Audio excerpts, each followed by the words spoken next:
பர்வதமிர்தம் YouTube சேனலின் சார்பாக அனைவருக்கும் அன்பார்ந்த இனிய வணக்கங்கள். இப்பதிவில் ஆலமரத்தின் கதையினை பற்றி காணவிருக்கின்றோம். இந்தியாவுக்கு வந்த பிரிட்டிஷ் வர்த்தகர்கள் ஆலமரத்தடியில் சந்தைகள் கூடுவதை பார்த்தனர்.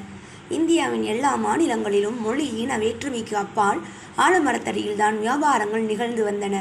ஒரே நேரத்தில் ஆயிரக்கணக்கான பனியாக்கள், அதாவது வியாபாரிகள் ஒன்று கூடி பணம் பரிமாறிக் கொள்வர். ஆலமரம் வாக்கின் அடையாளமாம்.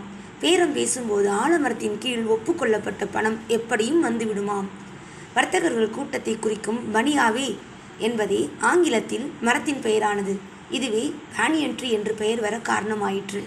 கரும் மேகங்களை சுண்டி இழுக்கும் மலை கவர்ச்சி மரங்களில் முதலிடம் ஆலமரத்திற்குத்தான். இந்தியாவில் அதிகம் மழை பெய்யும் வங்காளம், அஸ்ஸாம் மாநிலங்களில் இதை அடர்ந்த காடாக காணலாம். கிழக்கு கடற்கரை மாநிலங்களில் நிறைய உண்டு. உலகிலேயே பெரிய ஆலமரம் கல்கத்தா தாவரவியல் பூங்காவில் உள்ளது.